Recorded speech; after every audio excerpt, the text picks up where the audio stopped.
Hi everyone, this is Prasha Dutra and welcome to a brand new episode of Her STEM Story. Throughout the global pandemic, mental health has definitely become one of those things that cannot be ignored anymore. Even in the past, we should have always taken care of our mental health, but somehow it always takes a back seat. I hope that the global pandemic is teaching all of us to take better care of ourselves and our loved ones. Today, we have a really special guest who's ready to share with us her struggles with mental health and how she managed it in her STEM career. Kimberly Fiock is an amazing, amazing mental health advocate, and I can't wait for all of you to learn more about her STEM story. So let's get started.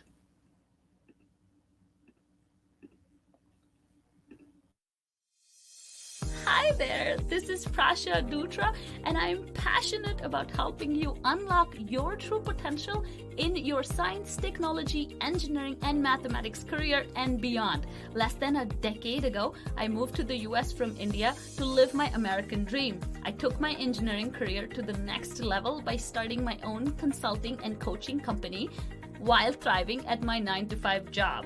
Money, time management, career planning, and personal growth are all things we'll discuss here. From expert guests and their stories to my own lessons, this show is an ongoing masterclass in how to believe in your brilliance and conquer your STEM career with confidence. Get a pen and paper and get ready for an education you wish you had in school. This is Her STEM Story, the podcast.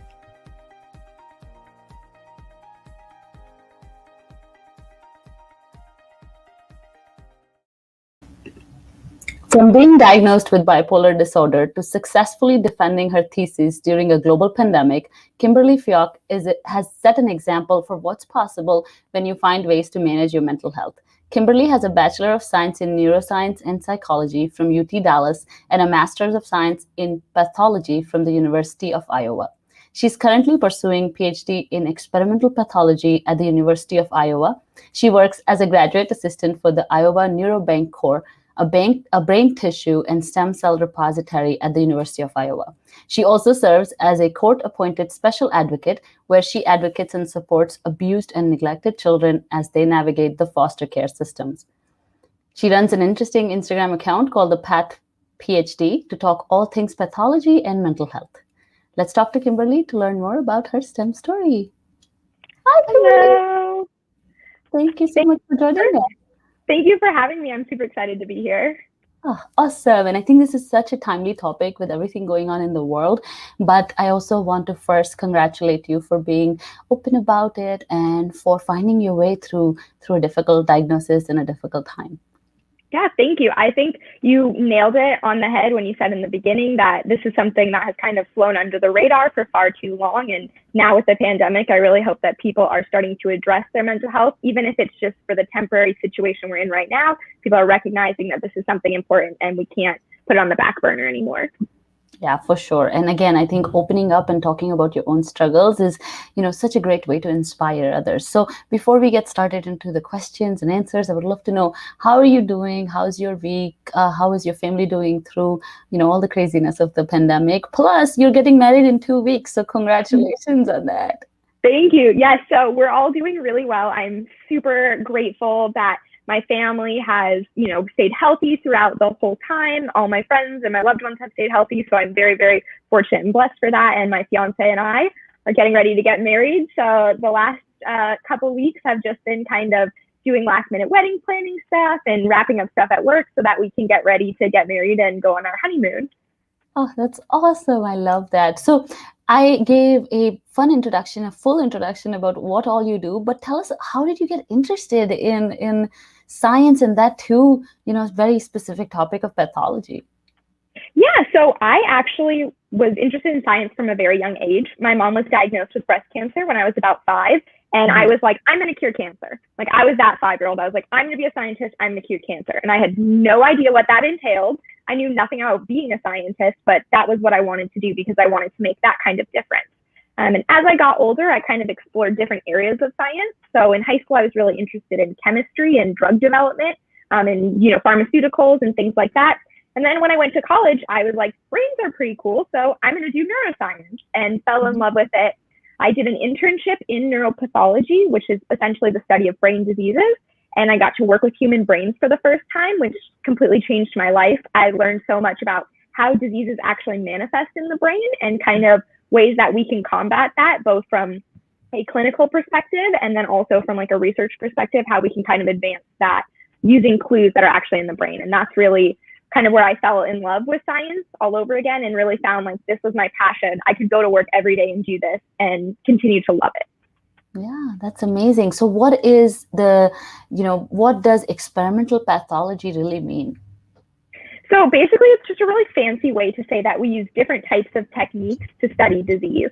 So there's all different types of, kind of subcategories within pathology. I focus on neuropathology, which are brain diseases, but there are people who do cancer biology, there's immunology, there's other types of pathology for different organs, so like kidneys and livers and so on and so forth. So all those things kind of fall under pathology, and we use different types of techniques to address that depending on what you're studying.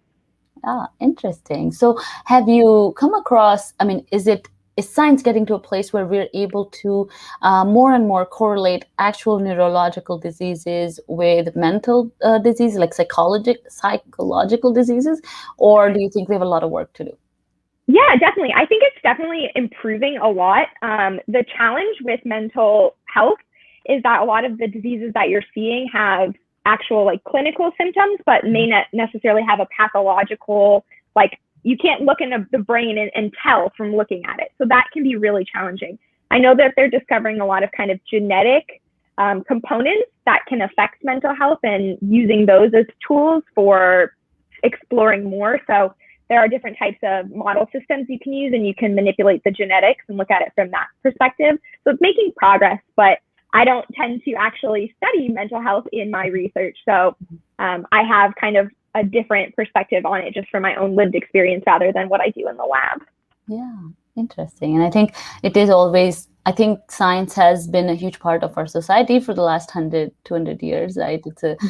And I think more and more people like trust science and things that come out of it. Of course, we have a long way to go to trust science completely. But, again, with mental health, I think the challenge even for people is that they can't, because we can't see it, it's just so hard for us to believe it. So what were your struggles, in college? I know your story, and, when you got diagnosed with bipolar disorder, what was your biggest struggle at that point? Like either sharing this with your family and friends when they can't physically see the problem. Yeah, that was exactly what kind of the challenge was. So I have a family history of bipolar disorder.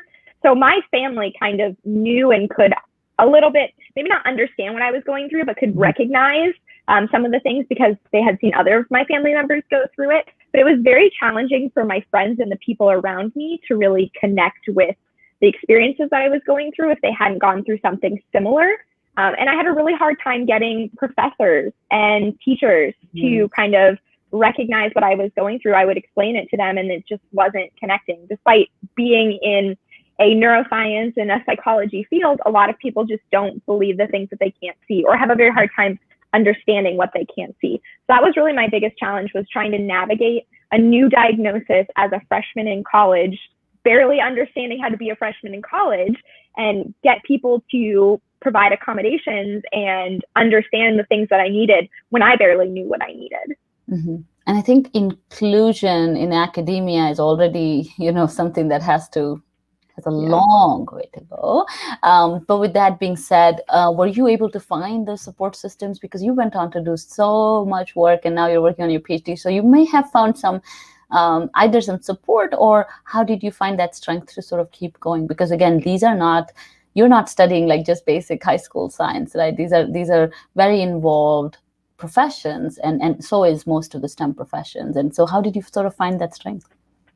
Yeah, so I definitely struggled, like I said, a lot in college. And to be honest, as an undergrad, I really didn't have it together. And I really didn't know how I was going to get through it and how I was going to make a career out of my passion, because I struggled so much.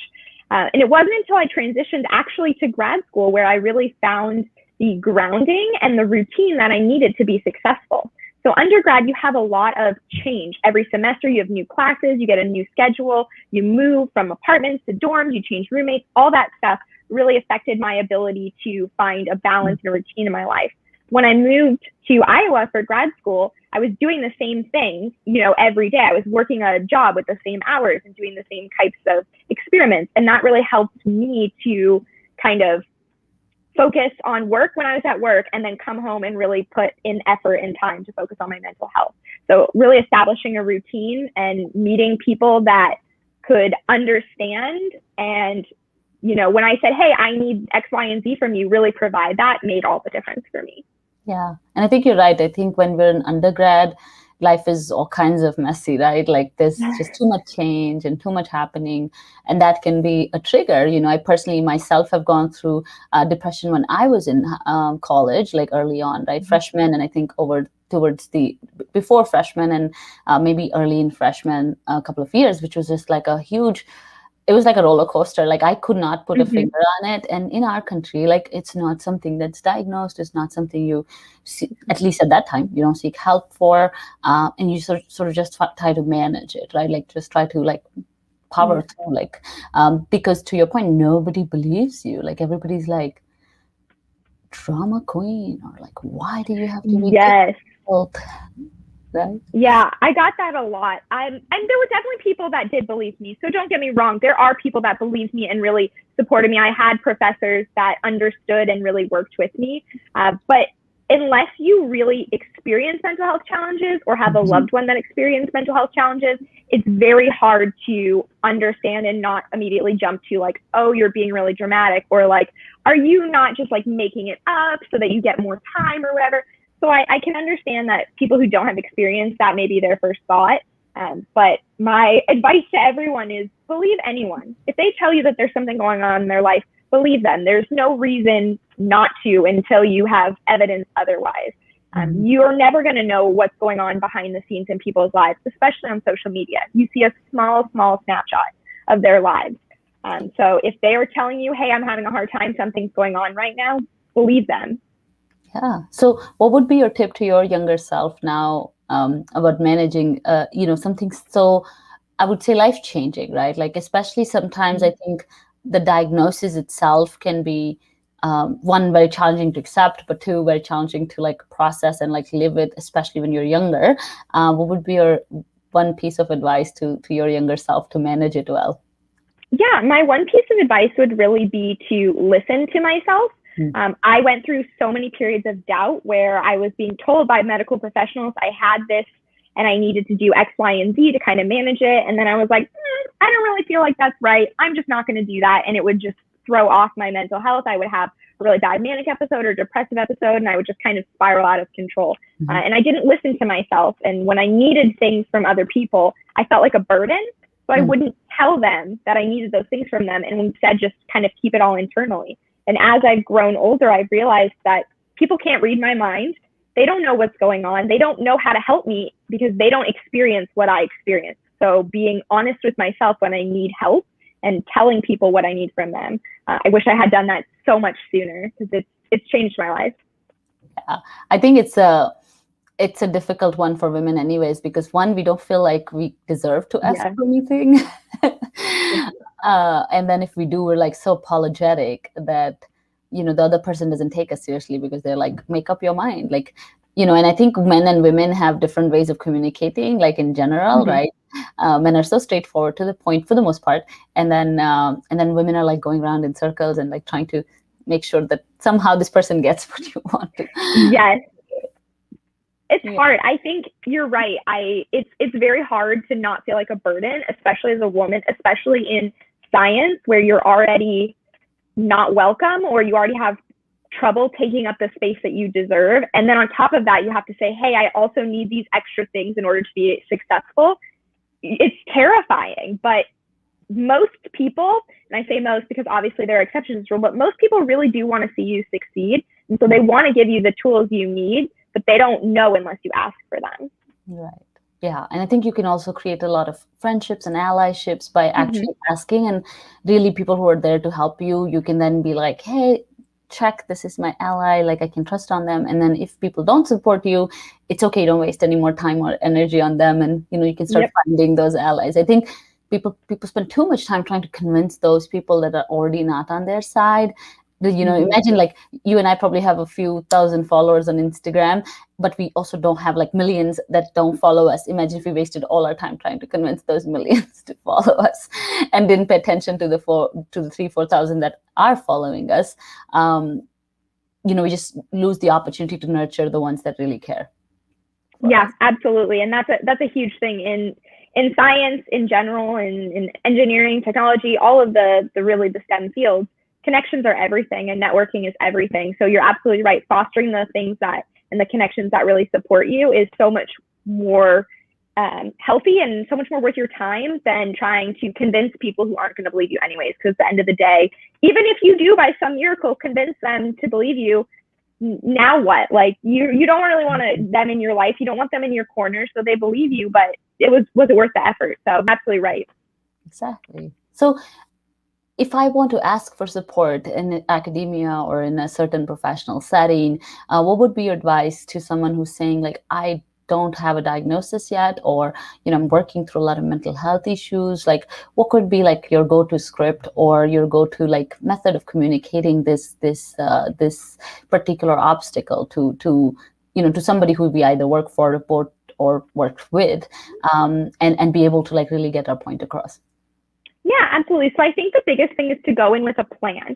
So to first take time for yourself to think, what do I actually need in order to be successful? What are the accommodations? What are the hours? What are the, conversations that I really need in order to be successful? And then once you have those, you can go in to that conversation kind of with a plan to say, hey, I just want you to know, like, I'm struggling right now with these things. Here's the things that I need in order to be successful. How can we make that work? And I think that makes it a lot more clear and then helps set the stage, because if you just go in saying, to your supervisor, hey, I'm really struggling right now, and they're going to be like, okay, that's not good. What do we do? And if you say, I don't know, they're not going to know either. And then you don't really get anywhere. So really taking that time to talk to yourself and figure out what you need, and then going in and bringing those things to the table, that will make that transition very smooth. And then they can work with you on X, Y, and Z things that can help kind of slowly get you back on the path. Yeah. And I think what I'm hearing is that, be more specific, right? Yep. Yeah. It's be intentional with the things that you need. If you just say, I need help, that's great. That's the first step, but help can mean so many different things for different people. And at different points in your mental health journey, the help that you need can change. So being intentional with the things that you need and asking for those things makes it easier for you to get those accommodations. Right. And I think a lot of this is also first understanding what it is that you are, even if it's not diagnosed, or even if it's not something that you have maybe had the courage to assess yet, but it's bothering you, or getting in the way of your productivity. Maybe taking the time to understand it, maybe having a mentor or somebody to like talk to, or even the therapist, and being like, hey, this is what's going on. I think there's a lot of value in getting an extra feedback, right, which is away from work, and working with somebody that can actually help you get that clarity, right? Because I think people are struggling in silence, by themselves. Yeah, absolutely. I think if you have the opportunity, and again, it's a privilege in a lot of places, if you have the opportunity to get therapy, I highly recommend it. Even if you've never struggled with your mental health in your entire life, I still recommend therapy, because it's an unbiased opinion where you can go and you can vent. You don't have to go and be like, I'm going to fix my whole life, or I'm going to change my whole personality. You can just go and vent about what's going on, and they are no way involved in the other players in your life. So it's a safe space to really, get into what's going on. And I've had many, vent sessions with my therapist where I'm like, you know what, today I'm not doing any work on me. I just want to vent about what's going on in my life. And that's okay. And especially now with the pandemic, it's really important to kind of establish that relationship with a therapist, so that if something happens in the future, you can already start working on developing those coping skills. And then in the future, if, hopefully we don't have another pandemic, but if in the future, something kind of life-changing happens to you, you've already built up those skills. You can say, okay, let's go back to the things that I've developed and let's implement those now, because I'm struggling again. I love that, because like you said, therapy is a great tool. Personally for me, coaching is something that worked, which is, again, a lot of coaches are trained to be therapists or have training in different kind of techniques to help you with. But again, you can find so many different ways of doing the same.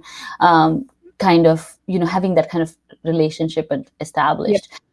Would you also agree that sometimes people don't assign correct roles to people in their lives, right? So a lot of times, like your fiance is your therapist and your boss is your friend. Like, what is this mess? Yes, that definitely makes it really challenging. And that's another reason why it's really great to have kind of a third party person that's not an active player in your life, because we all do it. We all vent to our family. We vent to our friends about things that are going on. I vent to my fiance when something bad happens at work. And at work, I, say something if I had some problem at home or we got in a fight or whatever. Like, we all vent to different people in our lives. But it's not always the right situation to get kind of the feedback or the support that we need. So I'm one of those people where I try to fix it. So if someone comes and vents to me, immediately my response is to fix it. And when other people do that to me, it makes me very upset, because I just want them to say, wow, that situation sucks. I'm so sorry. And I can be like, yeah, that really sucks. And then I feel better. But we're all kind of fixers. Everybody in my life is a fixer. So I really like going to therapy, because my therapist is not a fixer. She just says, wow, that really sucks. And I'm like, yeah, that really sucks. And then we move on and I feel better. So you're absolutely right. When you assign those roles to people in your life, they may not be able to properly support you because that's not really their role. And that's why having other people that are not like active everyday players in your life to talk about those situations really makes a difference. Right. And I think you're right when you say like all this is a privilege. So what would be your tip for somebody who may not have this privilege or access to therapy or some of these, more, less accessible tools? Where can they start? Yeah, I would absolutely start with journaling and just writing down. So if you struggle with anxiety or depression, or you have, feelings that could maybe be a mental illness that you can't get diagnosed, or you are scared to, or for whatever reason, start journaling. Write down when you have a situation that, brings up anxiety, or where your mood is changing or something like that. Write it down every single time. And that way you kind of have a basis. And if you ever do go to therapy, or if you are able to find like online resources or someone to talk to through that way, there are a lot of like crisis counselors and things like that you could maybe connect with. That way you can kind of have a basis to start. It's very challenging if you just go to therapy and say, I kind of have these different feelings, but I don't really know when they happen and I can't really explain it to you. That makes it kind of challenging. So if you start just kind of journaling every time those things happen, that can give you a basis to kind of figure out, okay, what's the next kind of step or the next resource that will help for me. Yeah, I love that. What would be your favorite tip about journaling? Because everybody asks me about how do we start journaling, and first thing I say is just start journaling. Yep. It's just like a complete word dump. Like the second you have thoughts, just start writing them down. I think people get really stressed with making it perfect, or making it a narrative or a story, but it's not for other people to follow. So if it's really, there's no narrative, there's no story, it's just bullet points of what you're feeling right now, that's perfectly fine. It's for you. So it doesn't have to have like a continuous, cohesive story. Right. Which I think that was really a huge turning point for me when I started journaling. There's some guests who came on the show and they were talking all about, their journaling habit and, this basic idea of like, how do you tackle an empty paper? And their whole tip was like, just follow your thought. Like you said, just follow it. Like if it's saying this day sucks, then you just keep writing that. And, I think you'll agree that the beauty of journaling is it calms you down so much because you can't write as fast as you think. Yes. It's very nice for that reason. And even if you just write the same thing over and over, even that can be cathartic. So if you're like, this day sucks and you have nothing else to say, but this day sucks, and you write that 100 times, you'll probably start to feel better. Even if the day still sucks, at least you'll kind of calm down from that, because you're absolutely right. You can't write as fast as you think. Yeah. And somebody, I heard somebody talk about like doodling. So like literally just, if you're like really angry, like draw what that looks like what is that anger, that feeling, like you could just draw it, like draw what happiness looks like. And you don't have to be like, I think you're right, like people get so obsessed with like making it perfect and we do so many things for other people. It's kind of crazy how little we do for ourselves. Yeah, absolutely. I think that's another thing, is just finding your outlet.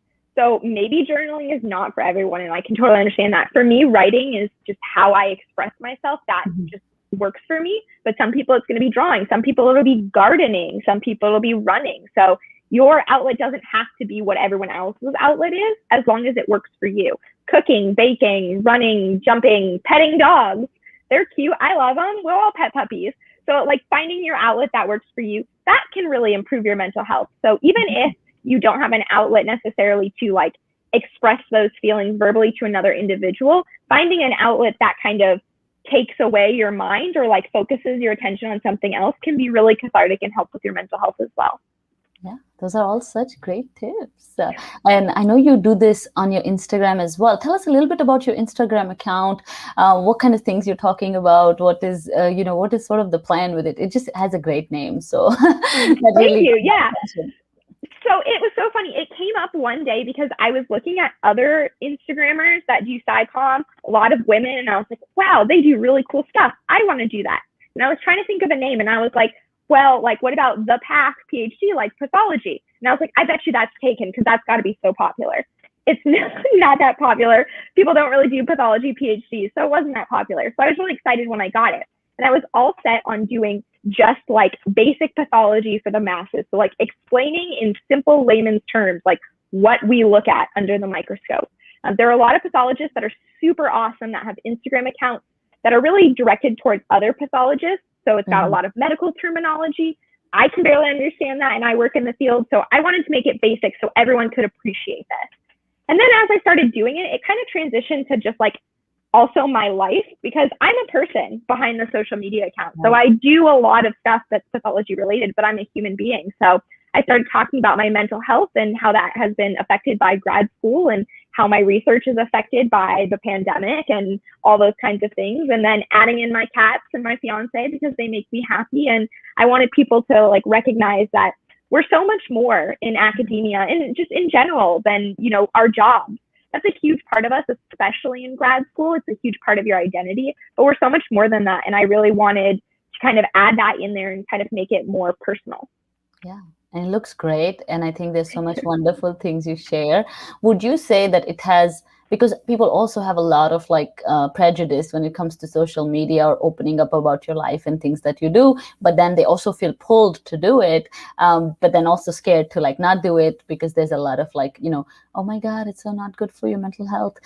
So what would you say, how does that fit in your life? Has it been a creative outlet that supports you, or how does that fit in all the wonderful things that you do? Yeah, so it's definitely a creative outlet. In the beginning, I was creating a lot of content because it felt really good and I had a lot of ideas and things to share. And then after a while, it started to get kind of tedious and almost like a chore. And that's when I realized I was like, I need to take a step back because this is supposed to be fun. So instead of having like a set schedule when I post things, I started just creating content when it made me happy and when I had something to say. And when I don't post anything. And if people don't like that or they don't follow me anymore because I'm not posting every day, then I'm sorry, you're missing out on the cool content I post when I am posting. But I'm so much more than my online account. I'm so much more than a grad student. I wear all these different hats. I do volunteer work. I, am in the lab. I have my fiance and we're getting married and buying a house and all these wonderful things. So, I find that if I do it when it makes me happy, it's definitely a creative outlet. And then when I stop, if it becomes too much, it's better for my mental health. I feel better. Yeah, I love how you have sort of created that boundary and that sort of taken the control back, right? I think people who who don't take the time to place things again in their lives in a certain way, may lose control altogether. When, especially with something like social media, it's so silly because you literally control it, and we get so compulsively involved in it that we sort of lose track and get over attached or over obsessed with that world. And sometimes I feel like we're in a matrix, right? Like it's literally a matrix. It's a different world. Yeah, it's really hard. And I found myself doing this a lot in the beginning where like you're checking how many followers you have every day and you feel really bad when people unfollow you or don't like your content, or you spend a lot of time creating something and people just don't like it. And I realized that if you start making things that make you happy and not that make other people happy, you care a lot less. So if I make something that makes me really happy and no one else likes it, I still feel good because it makes me happy and I go back and read it and I'm thrilled. But if I make things that I only think will make other people happy, well, then I get really upset when it doesn't do well. So I think if you are going to breach into social media and you're having some struggles with your mental health and you're having challenges, recognize that you need to focus on doing things for you and not for other people. And when that's not being satisfied, take a step back. Mm-hmm. Yeah, love that. And love that we can, the fact that you've said this a couple of times is something that I live by. And my mission is to actually get this to the masses, which is, STEM doesn't define us, but we define STEM. And I say this all the time. In fact, we're having a conference in July to talk all about this, right? Like literally 2 days of STEM doesn't define us, we define it. So if we show up in a certain way to our jobs, to our work, then we should bring our authentic self, not the other way around, where this thing starts defining us. Or, like you said with social media too, is that it shouldn't be your identity. It can be a part of your identity. It can be a part of your life, but it's not who you are. And same thing with, mental health too. You can have mental health challenges and struggles, but they don't define you, right? They're just a part of who you are. If you manage them and find ways to keep them in check, like everything else in life, you can live a better quality life, right? You don't have to always have that as your major identity. Absolutely. And I think it's all kind of an ebb and flow. So there are times in my life where my mental health was much more defining. And that's just how it was in that situation. When it was newer, when I was still kind of figuring out who I was and what I needed, it was more defining. Now it's not as defining in my life. And there are other parts of my life that are more defining. And that's okay, as long as you recognize that you're right. There are different parts of your life and they all kind of interact and they play, and you respect that you have these different parts to your life and you don't try to hide or feel ashamed by one or the other part. That's where I think there's a lot of issues. But if you just recognize and respect that, I have these challenges with my mental health. I also have this life on social media. I am a grad student, but I'm a fiance and I volunteer and I like cats and I have all these other parts, and all of those parts are me, and that's okay. And then I think you're going to be a lot more at peace with yourself. Yeah, because it just ends that pull and push, and it just really gives you a place to because the more you try to make life perfect, the more disappointed you're going to get, because it's never going to be perfect. And like you said, building yourself up in times of despair, in times of when things are not going right, is good, but keeping up with it, even when things are going well, because again, life is an ebb and flow. It's just every 5 years or 8 years, something's going to happen in your life, right? If you're living 100%, something's going to happen, whether it's a global event, whether it's a personal event, whether it's a job event, whether it's a life event, something is going to happen. And the strategy to avoid that is bad strategy. You can't avoid it's going to happen. But the strategy to take care of your mental health now, so that when things don't go well, you are much better off than you would be if you were caught by surprise. And then, of course, as you said, really recognizing that these are all parts of me and they're all respected here and they're all loved no matter what. And some parts are messy and some parts are, perfect. And that's totally fine too. Yes, absolutely. And it's just a big thing of, especially now with the pandemic, I think a lot of people who had never experienced mental health challenges are for the first time and don't really know what to do. And that's very scary. And, as someone who's been struggling with my mental health the majority of my life, I can understand and I feel for those people, because it was scary when I did it for the first time, but I did it, on a very small scale by myself.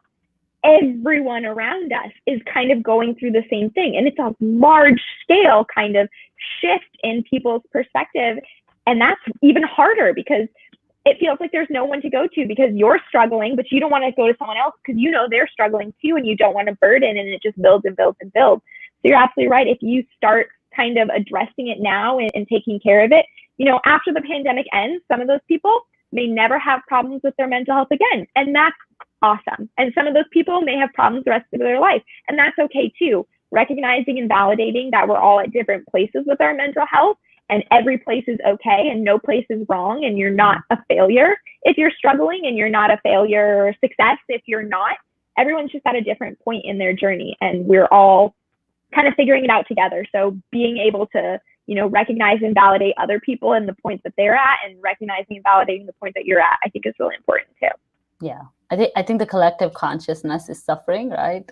Yeah. Right now, and you can feel it. But also, I think we have the ability to change our, not changed, but to improve our response to it and how we show Mm-hmm. up for it, and then what we learn from it, which is always the most important thing. Is that, if the universal forces have spared us in this global pandemic, then we must be a little bit more special, right? So we should take it very seriously, and we should take it very with a lot of responsibility. That we will try our best to live a good life, be inclusive of everyone's needs, and to build a world that we want to live in, not a world that we're not very happy about, which I think that we had gone down that path a little bit in the last few years.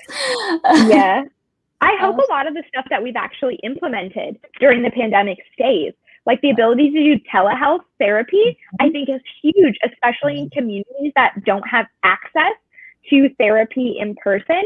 I think it has improved a lot of people who have like social anxiety because they're able to do therapy in their own space, which I think is huge. So I really hope a lot of the things that we've implemented because of the pandemic stay, because I think they've really changed the conversation about mental health for the better. Right. Yeah, I hope a lot of this stays. That has helped, like even work from home abilities, flexibility, for parents, and for even people who may be suffering one way, shape, or form. Whether it's in the past, if you were sick, you just had to take a day off. Now maybe you can sort of take a slow day at work and do a little bit of work, and then also, even if you need to, like, I can't come in because I'm suffering from this or that, and I can just take a break from like all the interactions. Is nice. But yeah, you're absolutely right. The telehealth part has been such a blessing, especially for people in the US, where healthcare is so broken and so complicated. I come from a country where you can walk into literally any procedure, any doctor, anywhere, and you can still opt for like absolutely free care as well if you want to. So it's very difficult for me to come to terms with the healthcare system of America, which is so. Yeah, absolutely. Oh, and we could talk about that like for hours. So with that being said, what would be your like, how do you think women in STEM can start believing in their brilliance? I think the biggest thing is just believing in yourself is really, really challenging, but finding little like moments of joy throughout your career and throughout your journey, I think makes it a lot easier.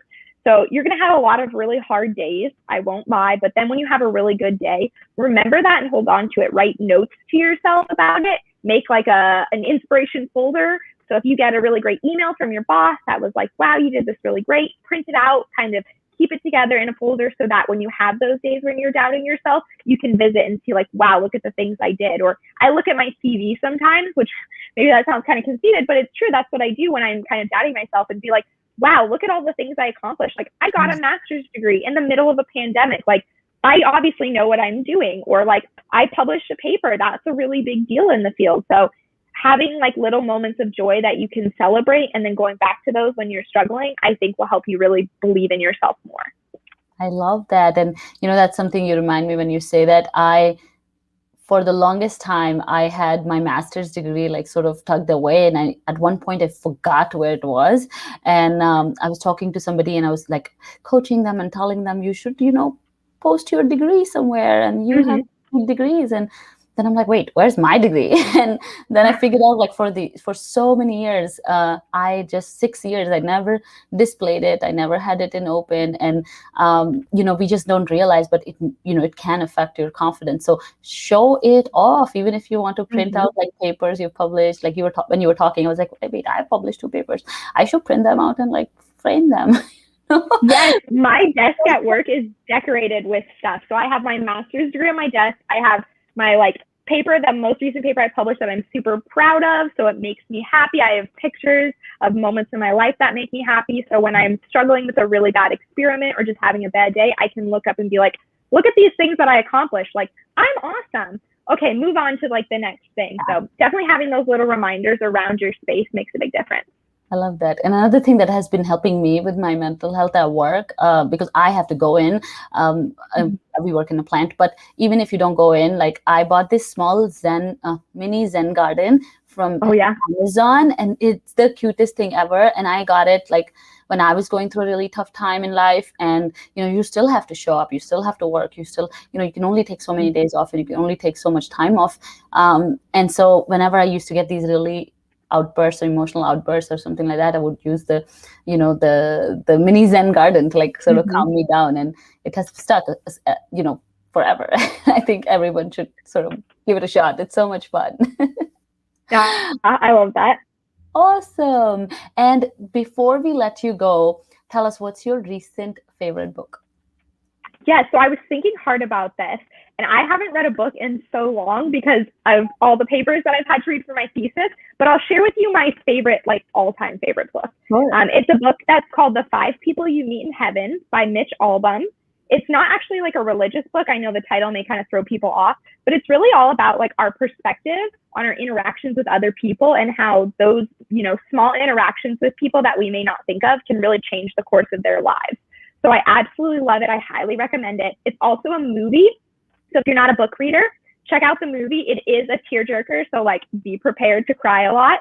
But it really is kind of the motto that I live by, that like every interaction that I have with someone changes the course of their life in some way. So I want to make as many of those positive changes as I can.